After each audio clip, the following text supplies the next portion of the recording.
Ooh, Sixers fans, welcome back. What an absolutely riveting NBA basketball game tonight, ladies and gentlemen. Joel Embiid, player of the week. Joel Embiid sits tonight because of rest. We're going up against one of the hottest teams in the NBA this year, an up-and-coming, big-time Western Conference contender, the Memphis Grizzlies, with the star-studded Ja Morant, the upcoming stud of Desmond Bane, the brutal rebounder of Steven Adams, the whole team just good. And the Sixers come out with a victory in overtime at home thanks to Tobias Harris, Tyrese Maxey, and some phenomenal rebounding by Andre Drummond and company. Bro, let's sit down and talk about it. First, I want to talk about Ja Morant. Let me get his statistics right now. This man had 37 points, 5 rebounds, and 5 assists in 42 minutes. He was an absolute stud the entire second half, especially. Dude had 13 points in the third quarter. He completely carried them in the late fourth quarter stretches. And in overtime, bro, Ja Morant is so special. His ability to finish at the rim is probably the best in the entire NBA. And I know that's pretty crazy to say, but this man is just an absolute acrobat. He is Circus Olay up in that bitch, and he is finishing every single layup and somehow making them. I don't even know how they get up on the rim, let alone go in the basket. Ja Morant is an extremely fun player to watch.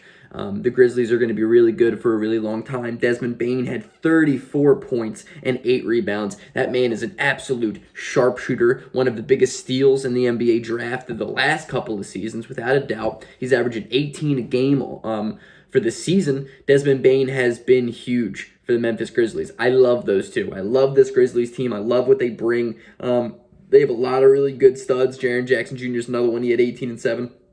But that's enough talking about the opponent. Let's talk about Tyrese Mad Max Maxey. Maxey Pads Maxey. This kid is legit. 33 points, 7 assists, 4 rebounds, and he had 3 or 4 blocks on the night too. Literally unreal. Absolutely unreal. He won us the game. He had such huge baskets down the stretch, and he was an absolute stud. Literally a stud. He played like an absolute star tonight. He went toe-to-toe with the best point guard in the Western Conference, one of the best guards in the NBA in general, and there was not really a difference between the two. Tyrese Maxey played like an absolute star that he is, bro. His shot was great. His floaters were always strong tonight. Defensively, though, is where I really saw a huge step from him. He had that huge jump ball late in the fourth quarter. Dude had 4 blocks. Matisse Thybulle's clearly teaching this kid something because he had a block from behind again tonight. Tyrese Maxey was all over the court on both ends of the court. That 26 seconds left layup that he hit at the end of overtime, bro, was crazy. He's just so quick. There's very few guys in the NBA that can guard him. He has similar quickness to Ja Morant, so it's just really interesting watching those two guards just battle it out, bro, and it's a lot of fun regardless. It was an absolute Dawkins duel. It was like a double Dawkins duel because it was Tyrese Maxey versus Ja Morant, and then Tobias Harris. This man had 31 points, 5 rebounds, and 5 assists in 40 minutes on great efficiency, as did Maxey. But Tobias Harris was huge tonight. I've been talking to some subscribers, and there may be an apology video coming out because I screenshotted it, actually. He is second in the NBA in field goal percentage improvement from December to January. And it was like 11.1 or something like that. He's been absolutely phenomenal this month. The whole month of January, he's been great. He has really stepped it up. Good for him, man. I feel good for him. I've always been a fan of Tobias, but, I mean, it's hard not to be angry at what we've seen from him up until this past month.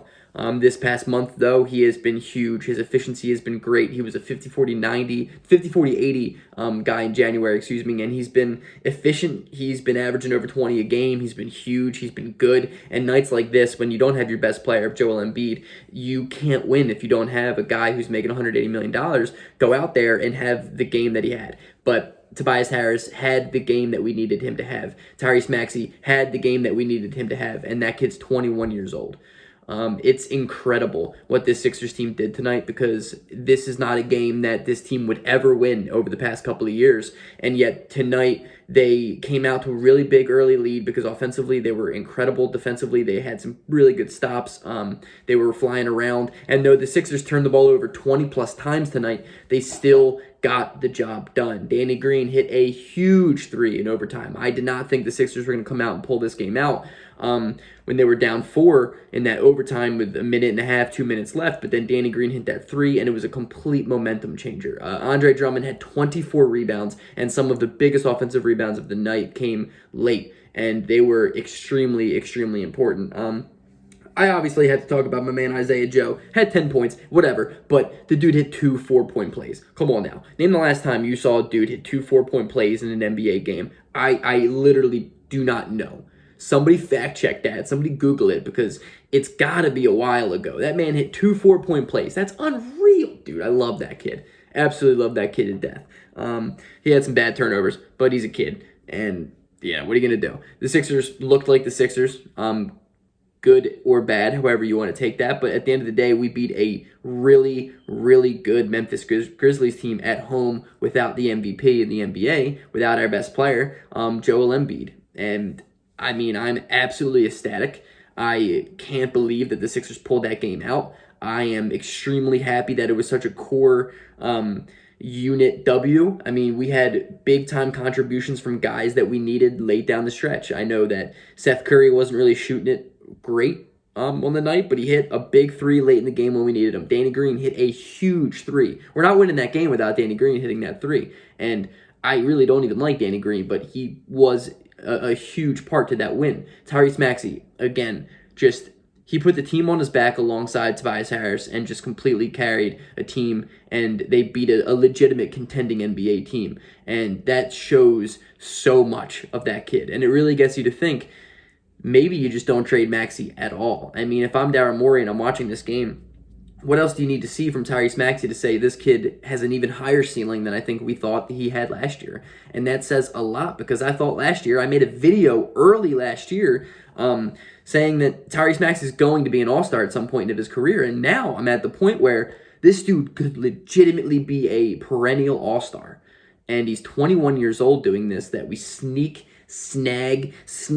take late in the first round pick of an NBA draft, where the Sixers historically are not good at drafting, and we completely steal Tyrese Maxey, and he has been an absolute just fire to this team. Literally has been amazing. There's not much else I can say about the kid. I'm riding high right now. Matisse Thybulle had a good game. That save that he had at the end of the night, at the end of overtime, that to basically win the game, was the most heads-up play I've seen an NBA player make in a minute. But that's Matisse Thybulle, bro. He's always thinking. He is a very, very aware NBA player. The steal, absolute, just full-court chuck pass to Tyrese Maxey at the end. That's just the cherry on top, ladies and gentlemen. That is a beautiful win. Everybody, let's just celebrate on Broad Street tonight, because we won a regular season game against a team who is an upcoming contender. But we did it without Joel Embiid. That says a lot. Peace.